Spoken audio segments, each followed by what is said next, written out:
someone who is very hardworking has joined me in the studio. I'm very excited to welcome Yoko Chapman, a creative director, brand consultant, and strategist, stylist, writer, editor, publisher, graphic designer, web designer, trend consultant, event coordinator. I'm tired just naming all of these things. This incredible woman has done it all and been part of the Winnipeg business community for more than 19 years now. Today, she is the owner of Ayoko Design and one of the brilliant minds behind the Anthology Project. Welcome to Classic 107, Yoko, and to Intermezzo. It's a real pleasure having you in the studio with me. Thank you for inviting me. So I want to start with the beginning. How did you get involved in this business?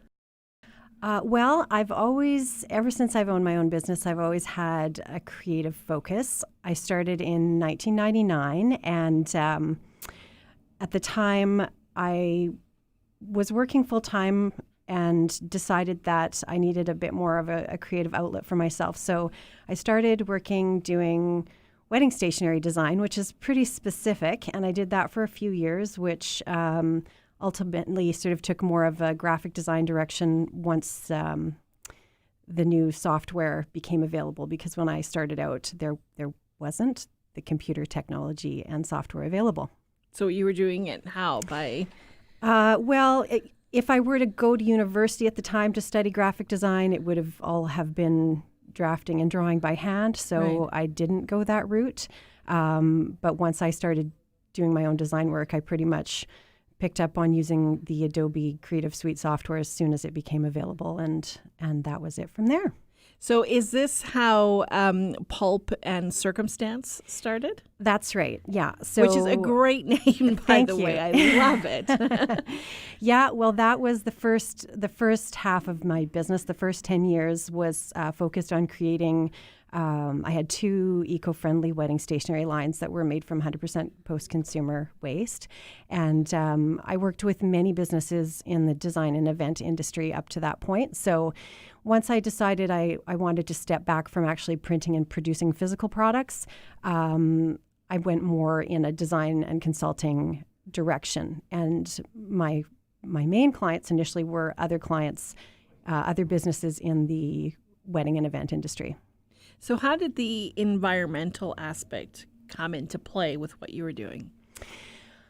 Well, I think it's just always something that has been an underlying consideration. When I worked in the print industry, it was a time where the world started to be aware of how much recycled and post-consumer content was in the products that I was creating. So it just became quite aware to me how much paper was consumed with the print process. So I figured if I was going to pursue that direction, I needed to be a little more conscious of what I was doing.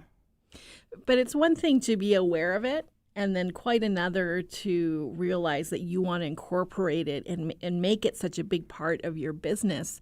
When especially at a time when people, are always thinking about the bottom line. Mm-hmm. And environmental aspects of it, or being environmentally friendly, is not something that brings in a lot of cash when all is said and done. Why was it important to you? Well, I just felt that, it was definitely consideration that, if we weren't prepared to think about right then, 10 years ago, that certainly it would become more important down the road. So I felt that it was something I needed to start incorporating into my business practice.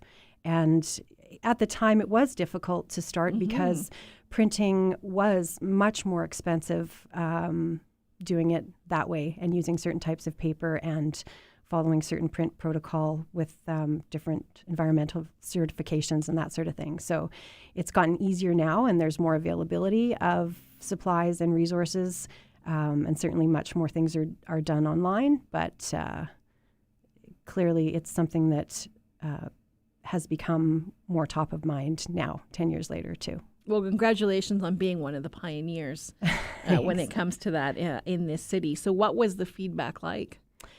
I think people appreciated the option, but it's a little tricky because, and like now, it is more expensive if you want to buy certain types of food that are, produced organically or come from certain sources, or to purchase locally. Sometimes there's a little bit more involved in getting the specific products you want, and it can cost a little more, but I think it's a trade-off that many of us need to make. Well, a lot of people noticed, including Martha Stewart. Tell me about that. Well, initially, and part of this might have been a turning point for me, actually, that sort of shifted me back more to the local market. But when I started those eco-friendly wedding stationery lines 10 years ago, at a certain point, I had a co-brand partnership with a company in the United States who had produced an environmentally friendly magazine that got some attention from Martha Stewart Weddings and the New York Post. So I worked with that company for about a year, but what it really made me realize was that I was being pulled away from what we've got going on here locally, and really just decided then that Winnipeg was where I wanted to be. My clients in Winnipeg were the ones I wanted to work with, and this is where my home and heart live. So that was kind of instrumental in helping me really focus my efforts back in Winnipeg. So then what happened?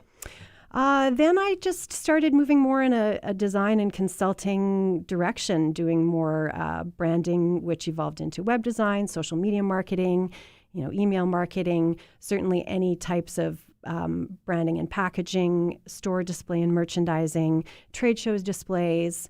And then also at a certain point, I decided I wanted to produce my own magazine. So I started out kind of a pilot project in 2011. It was a Ayoko magazine back then. And since then, I think I've done 7 issues of that one. We do 1 or 2 every year. And then we introduced the A Design magazine, which was more interior design focused, and then on to Anthology now, which has a broader focus, but ultimately all supporting local handmade items, art, design, food, and fashion.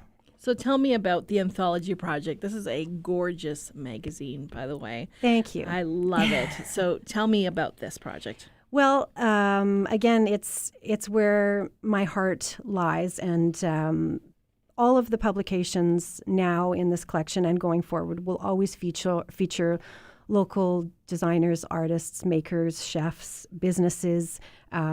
These are the people I've grown to know and love, and this is my community. And I've just seen so much over the years with regard to the impact that collaborative efforts can have. So, for example, working in the wedding industry, putting on a smaller promotional event yourself that might cost $30,000 is totally unattainable. But if you collaborate with 10 or 20 other local businesses who all sort of, contribute their piece, then the bigger picture is that ultimately you produce something that has a huge impact that everyone benefits from, and relatively speaking doesn't cost what it would do if you were doing on your own. So everything I do with these publications is always on a shoestring.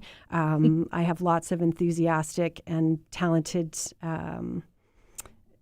partners, friends, clients, all kinds of people that are excited to be part of it. So that's why it's such a positive and motivating thing to want to be able to work on this every day. So what would people see in this magazine? What's featured? Well, it's broken down into sort of different focuses. So some of them they may seem very different, but there are overlying themes and definitely cohesiveness and relationships between them all. But right now, the first 4, initially the first volume, the Back to Nature book, includes entertaining and decorating inspiration, as well as there are some sort of gardening-related projects and recipes. The Fashion Unleashed issue, the second volume, is one that features people in our community who have been involved in the Anthology project with me and are in some of the other books as well. They're photographed with their dogs, and this one, the first one was, I should say, the Home and Garden one is a fundraiser for Habitat for Humanity Manitoba. The Fashion Unleashed issue supports Winnipeg Humane Society, and then there is our Family Friends Food and Fun book, which is more activity focused and ideas and inspiration to help people of all ages spend time with family and friends, slow down, unplug, more of a creative project focus. And this one is in support of the Canadian Mental Health Association. And then we also have our special issue of the Down to Earth cookbook, which we've done in collaboration with the Winnipeg Art Gallery. And the proceeds from this one support Winnipeg Harvest and the WAG. And this is our second book. We did one last year that features 20 local chefs partnered with 20 ceramic artists to create vessels. And each chef has supplied a soup recipe, and they've come up with a beautiful combination to share with our readers. What a fantastic idea. And like I said, just beautiful magazine with gorgeous pictures, great recipes, great stories. Where did the idea come to partner up with a charitable group? Well, that initially would have started during my work with the Winnipeg Art Gallery. I was involved in helping them with the Crafted show and sale, initially as the philanthropic chair, because that show always had a philanthropic component. So it had a more physical shape initially in the early years. For example, they would collect handmade quilts or hand-knit scarves to donate to people in need as part of the show. But with the WAG doing renovations in the last couple years, it was difficult to display those items. So last year, Sherry Van Went from the Winnipeg Art Gallery, she is instrumental in producing the Crafted show at the WAG. We got talking about potential fundraising ideas, and somehow the cookbook came about, and it was just something we figured had to be. And once I kind of did the math and figured out how many we could potentially sell, it seemed like a very worthy venture. And so far, we've already donated $15,000 to Winnipeg Harvest from the first issue of this book, and we still have copies remaining. So that will continue on, and we will continue to print copies as long as they are selling, and hopefully generate as much as $25,000 for each of the different charities who are designated as our recipients. That is incredible. I have so many questions for you, Yoko. I want to go back to the idea of collaborating with your partners, with other businesses. In my career as a journalist, I worked in the film industry, the music industry. One of the things that I've noticed about Winnipeg is that we all collaborate. There doesn't seem to be this competition. No matter what the industry is, there's always this helping hand. There's always, the want to work together. Is this a Winnipeg thing? I would think in part that yes, it is. I think much of that stems from our, as Winnipeggers, we have this built-in requirement that makes us feel like we have to save money and do things as economically as possible. So I think as a true Winnipegger, I think, most of us can relate to the fact that sure, if two people can pay for something, it's much better than one. So, but it goes far beyond that. I think definitely coming from being a professional creative person, most of the people I know are entrepreneurs and are like-minded people who kind of think this way. But, not every industry is as equipped to collaborate. Maybe their type of business or the type of service they provided, it's not intuitive. It doesn't come naturally. For me and what I do, it's a no-brainer. This is what we need to do. We need ideas from other people. That's with just like you do with television or radio or film. If we didn't have those people, we'd have no material to work with. Right. So I think in Winnipeg, we're so fortunate, and I say this every day practically, that we have world-class everything here. We have art, music, design, food, theater, dance, everything. Like it's all world-class. And as much as Winnipeg may seem like a small town to many, I think all of us that live here know that it's a well-kept secret. Absolutely. Yeah. Absolutely. Okay, so where can people get this magazine? Well, the full set is available in a few places. McNally Robinson Booksellers at Grant Park specifically is one of them. Also on my website at ayokodesign.com. You can purchase them there and pick them up from our location at 960 Portage Avenue. And then on our website as well, we have a full list of the different stockists. So different stores carry them depending on their relationship to the publication. But they're currently in a lot of places, and you can find out on the website exactly where. So no subscription yet? No subscription yet. It's difficult for me to know exactly when and where the books are going to come out. I'm working on 2 new ones now, but there are so many variables involved. I'm just there's just me and my business partner that do the bulk of this work, and we have to pace ourselves. So these 4 are the focus for right now, and normally I wouldn't put 4 out all at the same time, but I felt in this situation it was necessary just to sort of illustrate the full concept of the collection. And can you give us any sneak peeks into what subjects you're working on for the next 2? I have a strong interest in sort of the farm to table, local food connection. But as well, there still has to be a tie-in to design and art and entertaining for me too. So that's a direction I'm pursuing right now, but I haven't solidified exactly what that's going to look like yet when it's done. Okay. Well, I'm intrigued already.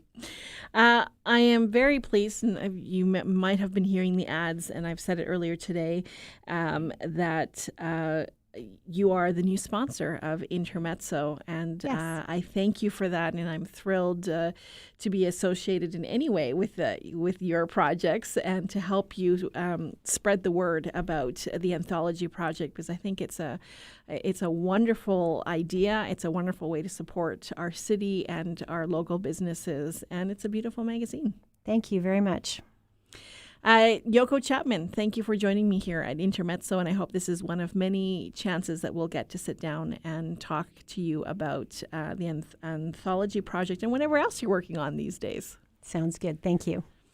All right, you're listening to Intermezzo on Winnipeg's Classic 107. I'm Claudia Garcia de la Huerta. Intermezzo brought to you by Yoko Chapman and Ayoko Design and the Anthology Project.